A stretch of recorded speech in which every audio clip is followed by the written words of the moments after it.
നമസ്കാരം. ഇന്ന് ഞങ്ങളത് മലാങ്കുന്നിൻ്റെ ഏറ്റവും ടോപ്പിലുള്ള ഒരു മനോഹരമായ ഒരു വ്യൂ നിങ്ങളെ കാണിക്കാൻ പോകട്ടോ. അതായത് ആ ഡ്രോണ് ഉപയോഗിച്ചിട്ടാണ് ആ ഒരു കാഴ്ച പകർത്താൻ പോകുന്നത്. പിന്നെ അതായത് അവിടെ GPS-ൻ്റെ ഒരു പ്രശ്നം കാണുന്നുണ്ട്. GPS-ന് ചെറിയ പ്രോബ്ലം ഉള്ളതുകൊണ്ട് നമുക്ക് നോക്കാം. പറ്റുവാണെങ്കിൽ നമുക്ക് അവിടുത്തെ കാഴ്ചകളൊക്കെ കാണണം.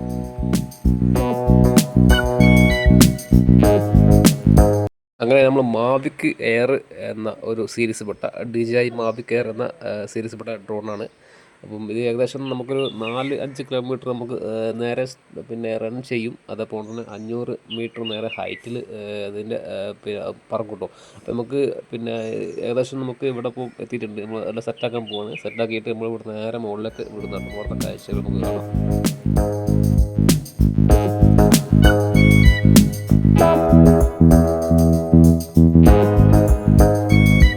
GPS-ൻ്റെ ഒരു തടസ്സം കാണുന്നുണ്ട്, കുഴപ്പമില്ല. എങ്കിലും നല്ല കാറ്റുണ്ട് ഇവിടെ, നല്ല കാറ്റാണ്. നല്ല മനോഹരമായ ഒരു ബ്യൂട്ടിഫുൾ ഒരു പ്ലേസ് തന്നെയാണ്. ചുറ്റും നമ്മളെ കാട്ടുപയറാണ് മൊത്തം. കാട്ടുപയറാൽ നല്ല ഇതിൽ അടിപൊളിയായി നിൽക്കുന്ന ഒരു അവസ്ഥയാണ് ഇപ്പോൾ. ഏകദേശം ഒരു 100 മീറ്റർ ഹൈറ്റിലപ്പുള്ള ഡ്രോണ്. അപ്പം ആ ഒരു 100 മീറ്റർ ഹൈറ്റിൽ നിന്നും എടുത്ത വ്യൂ നിങ്ങൾ കാണുന്നത് കേട്ടോ. അപ്പം ചുറ്റും നല്ല മനോഹരമായ ഒരു സ്ഥലം തന്നെയാണ്. ഇത് ഏറ്റവും ടോപ്പാണ്, മലാങ്കുന്നിൻ്റെ ഏറ്റവും ടോപ്പാണ് ഇപ്പോൾ ഇത്. ഇതിന് തൊട്ടപ്പുറം വേറൊരു സൈഡുണ്ട്, അവിടെയും ഇതേപോലെ തന്നെ അടിപൊളി കാഴ്ചകളാണ്. ഈ കാറ്റുള്ളത് കൊണ്ട് നമുക്ക് വേറെ വിഷയമുണ്ട്. നമുക്ക് ഇതിൻ്റെ ചാർജിങ് കപ്പാസിറ്റി പെട്ടെന്ന് തീരും. അതുകൊണ്ട് ആകെ നമുക്ക് 20 മിനിറ്റേ ഫ്ലൈ ചെയ്യാൻ പറ്റുള്ളൂ. ആ 20 മിനിറ്റിൽ കാറ്റും കൂടെ ഉണ്ടെങ്കിൽ നമുക്ക് ഈ ഒരു പിന്നെ ഫ്ലൈ ചെയ്യൽ കുറച്ച് കാറ്റ് പിടിക്കും. അതുകൊണ്ട് പെട്ടെന്ന് ചാർജ് കുറയാൻ സാധ്യതയുണ്ട്. പിന്നെ നല്ല കാറ്റാണ്, അതുകൊണ്ടാണ് ഒരു സ്ലോ.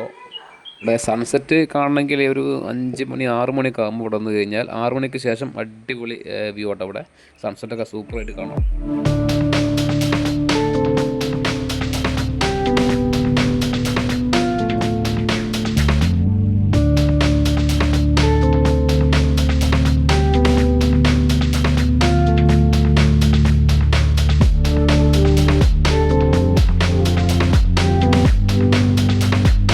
ഇപ്പോൾ 200 മീറ്റർ ഹൈറ്റിലാണ് പോകുന്നത് കേട്ടോ. 200 മീറ്റർ ഹൈറ്റിൽ നിന്ന് എടുത്ത വ്യൂ നിങ്ങൾ കാണുന്നുണ്ടോ.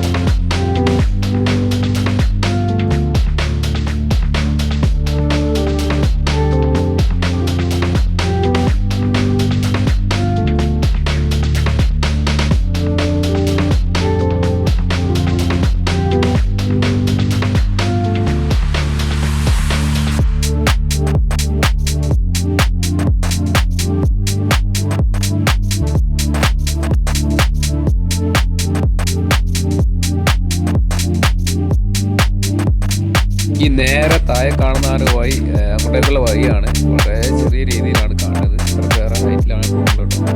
അപ്പോൾ ഈ കറക്റ്റ് ഈ ഒരു വഴിയിലൂടെയാണ് പോകുന്നത് കേട്ടോ.